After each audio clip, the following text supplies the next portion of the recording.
Hello बच्चों, स्वागत है आपका मेरे चैनल माय हिंदी टीचर में।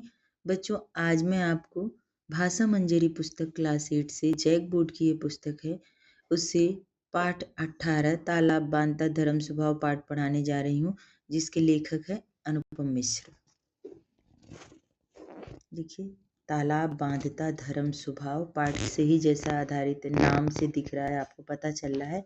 और गांव का सीन है। देखिए, पहाड़ियाँ हैं, तालाब हैं, कितना खूबसूरत दृश्य है। चलिए इसको पढ़ते हैं। जो समाज को जीवन दे उसे निर्जीव कैसे माना जा सकता है। तालाबों में जल स्रोतों में जीवन माना गया और समाज ने उनके चारों ओर अपने जीवन को रचा। जिसके साथ जितना निकट का संबंध, जितना स्नेह, मन उसके उतने ही नाम रख लेता है।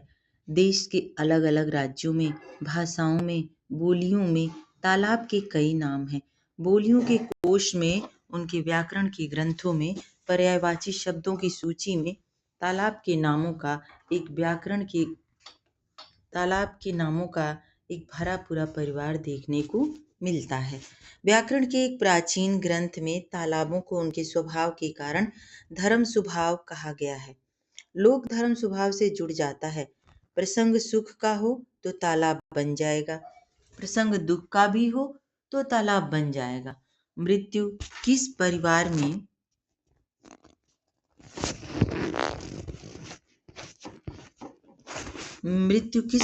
में नहीं आती। हर परिवार अपने दुखद प्रसंग को समाज के सुख के लिए तालाब से जोड़ देता है। देखिए, दुखद में द प्रत्यय लगा है बच्चों। जो प्रत्यय किसे कहते हैं? जो शब्दांश के अंत में लगता है, शब्द के अंत में लगकर उनका अर्थ बदल देता है और नया शब्द बनाता है, उन्हें प्रत्यय कहते हैं। यहाँ पे दुख में द जोड़ा गया है, ये प्रत्यय है। और प्रसंग में प्र उपसर्ग है, संग में प्र जोड़ा गया है, वो प्रसंग हो गया। प्रसंग की उपसर्ग की भी यही परिभाषा है कि वे शब्दांश जो किसी शब्द के पहले उपसर्ग में पहले जोड़ा जाता है और प्रत्यय में अंत में, बाद में। हर परिवार अपने दुखद प्रसंग को समाज के लिए, सुख के लिए तालाब से जोड़ देता है। पूरे समाज पर दुख आता, अकाल पड़ता, तब भी तालाब बनाने का काम होता। लोगों को तत्कालिक राहत मिलती। पानी का इंतजाम होने से बाद में फिर कभी आ सकने वाले इस दुख को सह सकने की शक्ति समाज में बनती थी। बिहार के मधुबनी इलाके में 6वीं सदी में आए एक बड़े अकाल के समय पूरे क्षेत्र के गांवों ने मिलकर 63 तालाब बनाए थे। मधुबनी में ये तालाब आज भी हैं और लोग इन्हें आज भी कृतज्ञता से याद रखे हैं। बच्चों, आप पेंसिल ले लीजिएगा और जितने भी इसमें प्रत्यय और उपसर्ग आते जाएंगे उनको आप अंडरलाइन कर लीजिएगा, तो आपके लिए भी आसानी होगी और आपको समझने में कोई परेशानी नहीं होगी कि प्रत्यय कहाँ कहाँ से हम प्रत्यय खोजें। आपको देखिए, कृतज्ञ में ता प्रत्यय है, कृतज्ञ प्लस ता कृतज्ञता। देखिए, यहाँ पर प्राचीन काल से ही गढ़ा हुआ कोश किसी के हाथ लग जाए तो उसे अपने पर नहीं परोपकार में लगाने की परंपरा रही है। परोपकार का अर्थ प्रायः तालाब बनाना या उनकी मरम्मत करना माना जाता था। कहा जाता है कि बुंदेलखंड के महाराजा छत्रसाल के बेटे को गड़े हुए खजाने के बारे में एक बीजक यानी सूत्र संकेत मिला था। बीजक की सूचना के अनुसार जगत राज ने खजाना खोद निकाला। देखिए, यहाँ से प्रश्नों के उत्तर भी आएंगे, इसलिए बहुत ही ध्यान से देखें। छत्रसाल को पता चला तो बहुत नाराज हुए। पिता ने बेटे को आज्ञा दी कि उससे चंदेलों के बने सभी तालाबों की मरम्मत की जाए और नए तालाब बनवाए जाएं। खजाना बहुत बड़ा था। पुराने तालाबों की मरम्मत हो गई और नए भी बनने शुरू हुए। बुंदेलखंड में ये तालाब आज भी हैं। पुराने समाज की मान्यताओं के अनुसार अमावस और पूनो, इन 2 दिनों को कारज यानी अच्छे और वह भी सार्वजनिक कामों का दिन माना गया।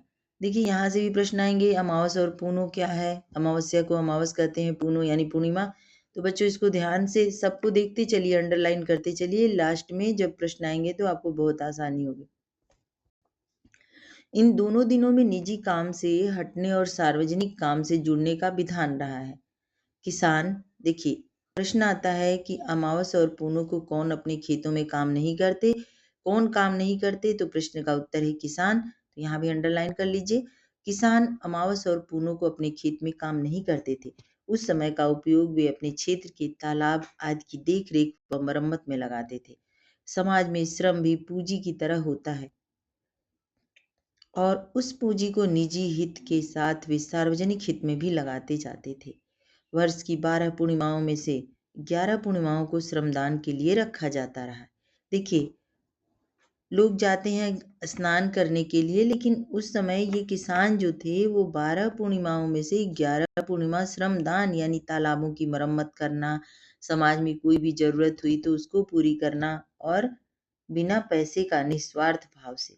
एक गरीब किसान जब इतना कर सकता है, हर आदमी जब चाहेगा तभी एक एक आदमी के चाहने से ही देश बदल सकता है। अगर हम ये सोचेंगे कि सरकार सिर्फ देश बदले तो वो फिर संभव नहीं है। तो 12 पूर्णिमाओं में से 11 पूर्णिमाओं को श्रमदान के लिए रखा जाता रहा है, पर पूस माह की पूनों पर तालाब के लिए धान या पैसा एकत्र किए जाने की परंपरा रही है।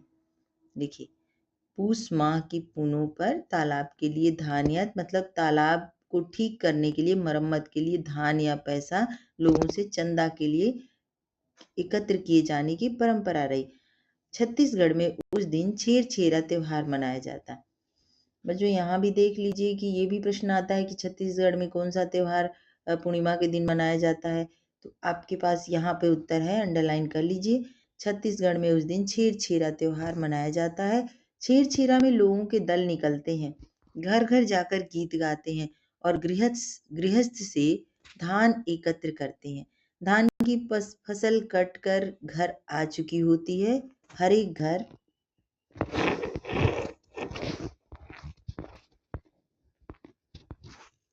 हर एक घर अपने सामर्थ्य से धान का दान करता है। इस तरह जमा किया गया धान ग्राम कोष में रखा जाता है और इसी कोष से आने वाले दिनों में तालाब और अन्य सार्वजनिक स्थानों की मरम्मत और नए काम पूरे किए जाते हैं। शायद आज ज्यादा पढ़ लिख जाने वाले लोग अपने समाज से कट जाते हैं, लेकिन तब बड़े विद्या केंद्रों से निकलने का अवसर तालाब बनवाने के प्रसंग में बदल जाता था। मधुबनी, दरभंगा क्षेत्र में यह परंपरा बहुत बाद तक चलती रही है। तालाबों में प्राण है। प्राण प्रतिष्ठा का उत्सव बड़ी धूमधाम से होता था। उसी दिन उनका नाम रखा जाता था। जब नए तालाब बनते थे तो उन तालाबों की प्राण प्रतिष्ठा होती थी और वो उत्सव बड़े धूमधाम से मनाया जाता था। कहीं कहीं देखिए, एक ही शब्द दो बार आया है, इसको कहते हैं पुनरुक्त शब्द युग में जोड़ा, शब्दों का जोड़ा है। और पुनरुक्त माने पुनर् मतलब होता है दोबारा, उक्त मतलब कहा गया। जो शब्द दोबारा कहा जाता है यानी एक ही शब्द जब दो बार कहा जाता है, वहां पर पुनरुक्त शब्द युग्म होता है। शब्द युग्म माने शब्दों का जोड़ा।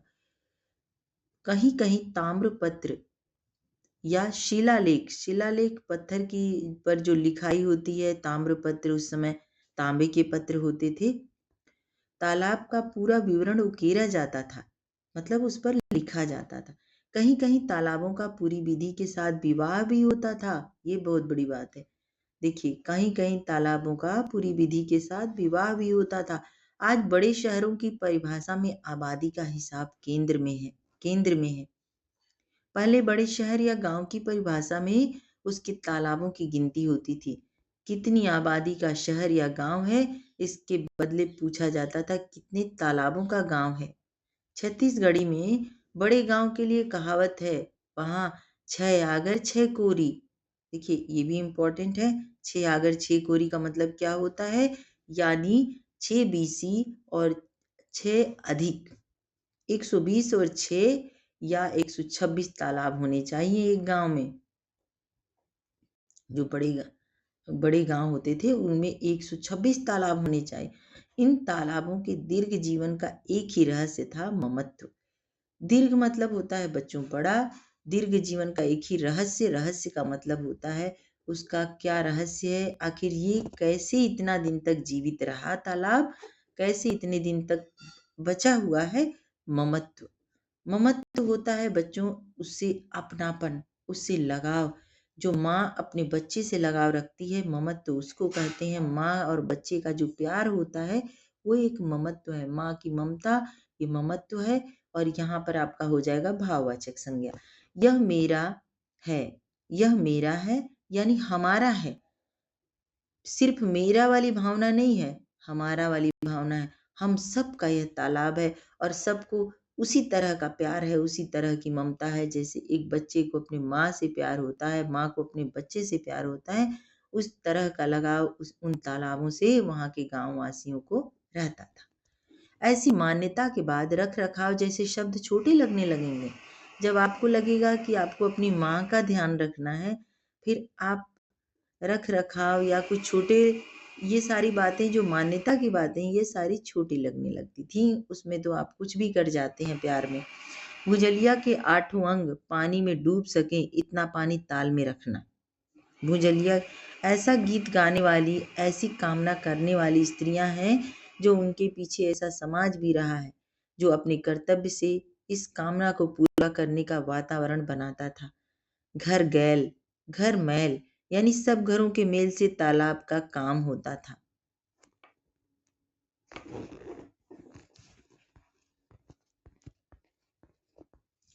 सबका सबका मेल तीर्थ है। जो तीर्थ न जा सके वे अपने यहाँ तालाब बनाकर ही पुण्य ले सकते हैं। तालाब बनाने वाला पुण्यात्मा है, महात्मा है। जो तालाब बचाए उसकी भी उतनी ही मान्यता मानी गई है। इस तरह तालाब एक तीर्थ है। यहाँ मेले लगते हैं और इन मेलों में जुटने वाला समाज तालाब को अपनी आंखों में, मन में बसा लेता है। तालाब समाज के मन में रहा है और कहीं कहीं तो उसके तन में भी। बहुत से वनवासी समाज गुदने में तालाब बावड़ी भी गुदवाते हैं। गुदना गुदने वाले कलाकार और गुदवाने वाले स्त्री पुरुषों का मन तालाब बावड़ी में इतना रमा है कि 8-10 रेखाएं, 8-10 बिंदियां पूरे दृश्य को तन पर सहज ही उकेर देती हैं।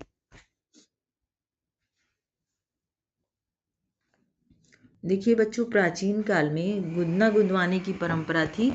आजकल आप देखते होंगे लोग टैटू बनवाते हैं। वो जो गुदना था तो प्राचीन काल में वो बहुत ही जरूरी होता था। आजकल टैटू लोग बनवाते हैं, वो तो अपनी स्वेच्छा से बनवाते हैं, लेकिन प्राचीन काल में गुदना जरूर गुदाया जाता था। यह प्रथा तमिलनाडु के दक्षिण आर्काड जिले के कुराऊं समाज में भी है। जिसके मन में, तन में तालाब रहा हो, वह तालाब को केवल पानी के एक गड्ढे की तरह नहीं देख सकेगा। देखिए फिर से देखते हैं। जिसके मन में, तन में तालाब रहा हो, वह तालाब को केवल पानी के एक गड्ढे की तरह नहीं देख सकेगा। इसके लिए तालाब एक जीवंत परंपरा है, परिवार है, उसके कई संबंधी हैं। देखिए ये एक पारिवारिक लगाव जैसा है तालाब से। किस समय किसे याद रखना है ताकि तालाब बना रहे, इसकी भी उसे पूरी सुध है। यदि समय पर पानी नहीं बरसे तो किस तरह गुहार पहुंचानी है। इंद्र हैं वर्षा के देवता, पर इंद्र हैं वर्षा के देवता, पर सीधे उनको खटखटाना कठिन है। शायद ठीक भी नहीं। उनकी बेटी है काजल। काजल माता तक अपना संकट पहुंचाएं तो वे अपने पिता का ध्यान इस तरफ अच्छे से खींच सकेंगे। देखिए इंद्र को वर्षा का देवता कहा गया है और उनको, उनकी बेटी काजल को कहा गया। बोनी हो जाए, बोनी यानी खेतों में बुआई, बोनी हो जाए और 1 पखवाड़े तक पानी नहीं बरसे तो फिर काजल माता की पूजा होती है। पूरा गांव कांकड़ बनी यानी गांव की सीमा पर लगे वन में बने तालाब तक पूजा गीत गाते हुए एकत्र होता है। फिर दक्षिण दिशा की ओर मुंह कर सारा गांव काजल माता से पानी की याचना करता है। दक्षिण से ही पानी आता है। तालाब का लबालब भर जाना भी एक बड़ा उत्सव बन जाता है। राजा पर राजा घाट पर आते और पूरे शहर की उपस्थिति में तालाब की पूजा करते और पूरे भरे तालाब का आशीर्वाद लेकर लौटते। तालाब का पूरा भर जाना सिर्फ एक घटना नहीं, आनंद है, मंगल सूचक है, उत्सव है, महोत्सव है। पर वह प्रजा और राजा को घाट तक ले आता था। कोई भी तालाब अकेला नहीं, वह भरे पूरे जल परिवार का एक सदस्य है। जो तालाब है वह अकेला नहीं है, वह भरे पूरे जल परिवार का एक सदस्य है। उसमें सबका पानी है और सबका पानी सब में है, उसका पानी सब में है। ऐसी मान्यता रखने वालों ने एक तालाब सचमुच ऐसा ही बना दिया था, बिंदु सागर। बच्चों, बिंदु सागर के बारे में पूछा जाएगा कि बिंदु सागर तालाब कहाँ है, किसने बनवाया, तो यह किस पार्ट से लिया गया है। तो आपको याद रखना है तालाब बांधता धर्म स्वभाव, और आप इसमें देख लेंगे। चलिए इसको अंडरलाइन कर लीजिए। बिंदु सागर जगन्नाथपुरी। दूर दूर से अलग अलग दिशाओं से पुरी आने वाले भक्त अपने साथ अपने क्षेत्र का थोड़ा सा पानी ले आते हैं और उसे बिंदु सागर में अर्पित कर देते हैं। बिंदु सागर जुड़े भारत का प्रतीक है। एक समय था जब बरसात के बाद तालाब के जलस्तर को देखकर आने वाले समय की भविष्यवाणी की जाती थी। अब ये प्रथा लगभग मिट चुकी है। आने वाला समय कैसा होगा यह आने वाली परिस्थितियों पर निर्भर है। यदि आज तालाब के जलस्तर को देखकर आने वाले समय की भविष्यवाणी करनी हो तो यही कहा जा सकता है कि बुरा समय आने वाला है। चलिए बच्चों, अब हम देखते हैं। आपको सबसे पहला एक प्रश्न बताती हूँ कि तालाब बांधता धर्म स्वभाव गद्य की कौन सी विधा है। तो यहाँ पे देखिए निबंध लिखा हुआ है, तो तालाब बांधता धर्म स्वभाव एक गद्य की विधा है। अब निबंध की विधा है, सॉरी। तो चलिए अब आगे पढ़ते हैं। प्रस्तुत निबंध आज भी खरे हैं। तालाब पुस्तक के एक अध्याय का अंश है। इसमें लेखक ने हमारे जीवन की मूलभूत आवश्यकता जल के एक प्रमुख स्रोत का तालाब की उपयोगिता, उससे जुड़ी रोचक परंपराओं तथा उसके इतिहास पर प्रकाश डाला है। जल का भंडारण और धरती के नीचे जलस्तर को ऊंचा बनाए रखने में उपयोगी तालाब हमारी संस्कृति का ही एक हिस्सा रहे हैं। इसलिए तालाब को हमारे पुरखों ने धर्म और लोक कल्याण से जोड़ा। तालाब को किसने जोड़ा? हमारे पुरखों ने धर्म और लोक कल्याण से जोड़ा, ताकि इसकी उपलब्धता बनी रहे। वर्तमान समय के जल संकट को अपनी इस पुरानी परंपरा के माध्यम से दूर करने का प्रयास किया जा सकता है। लेखक सुझाव देते हैं कि जहां कंक्रीट के मकान, इतने सारे मकान बन गए, फ्लैट बन गए, और धरती में कहीं भी जल स्तर घटता चला जा रहा है, तो जल संकट को दूर करने के लिए आपके पास एक बड़ा विकल्प है, तालाब। आप तालाब बनवा सकते हैं। अधिक से अधिक तालाब होंगे, पानी जल के स्रोत होंगे, तो पानी की कमी नहीं होगी, किसी भी चीज़ की कोई परेशानी नहीं होगी। इसलिए तालाब बहुत ही आवश्यक है, पशु पक्षियों के लिए, मनुष्य के लिए और समाज के लिए। धन्यवाद बच्चों, ये पाठ समाप्त हो गया। आप लोग जरूर पढ़ें इसको और समझने की कोशिश करें। इसमें 4-5 प्रश्न आपके एक साथ कंप्लीट हो गए। धन्यवाद।